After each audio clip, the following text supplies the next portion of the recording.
Hey, John here again. New addition to the shop. It's actually the cabinet below here. The other things I've had for a while. Now what I needed this for was someplace to conveniently keep the gauge pins. So I've got 0.11 up to 1 inch in the various drawers.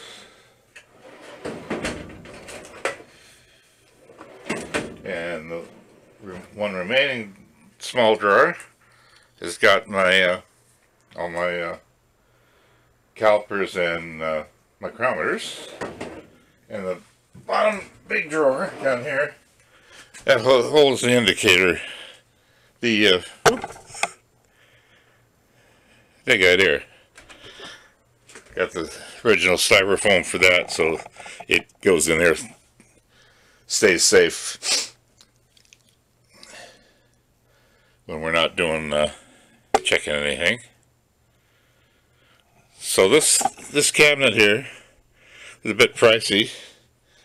$330, I think it was, and it comes all broken down. You have to build it. About 1 million screws. I can't really estimate how long it would take an able-bodied machinist, an ABM, to do it, because I'm not able-bodied, and it was more than a chore for me. It was agonizing, screaming. I didn't film it just because of that. One thing I will say about it, it's called a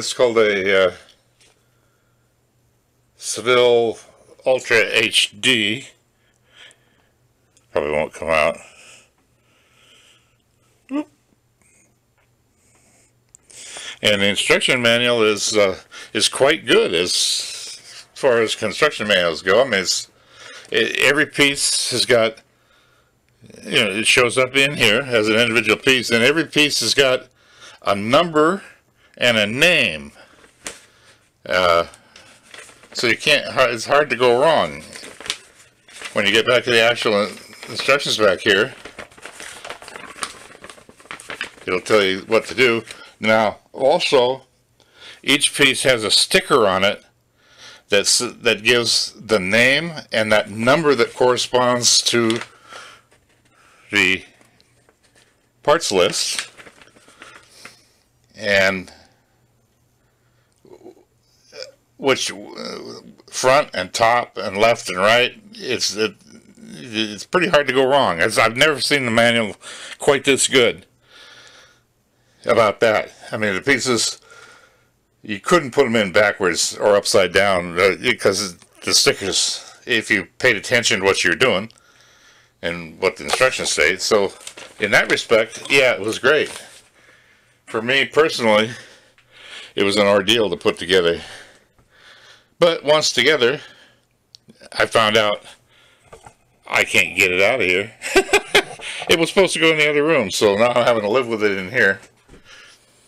But I put it together in here because this room is my shop with all my tools and the best light that I have.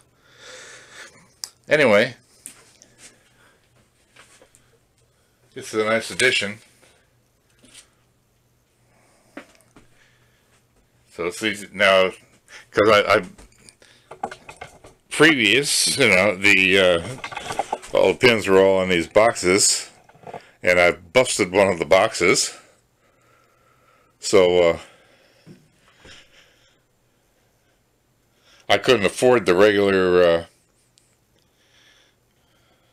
bins. They're cabinets that they make for just 4 gauge pins, because it would take 2 of them. It was about $1,000. So I couldn't go that. $330 was hard on my budget as it was, but I couldn't go $1,000 just to store pins. So I went with this, and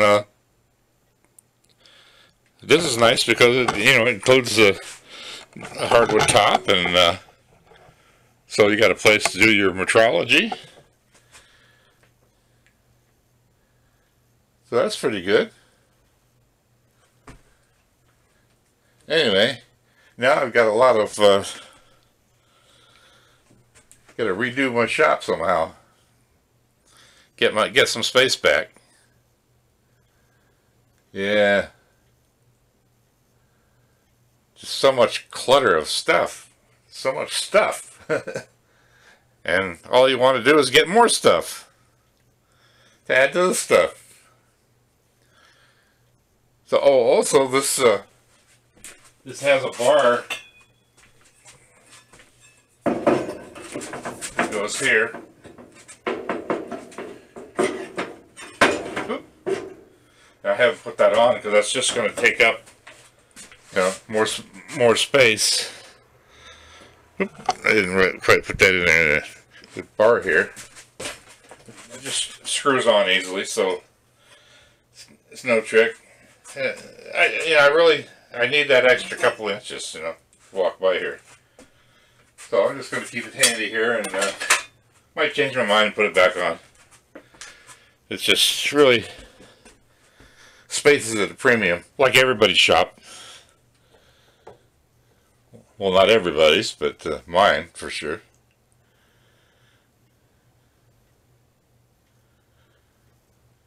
Anyway, that's a wrap for this one, I guess. That was all I wanted to show for right now. Sorry I didn't show building it, but it would have been not a good video. Because you just seen me screaming and crying. And you hate to see a grown man cry.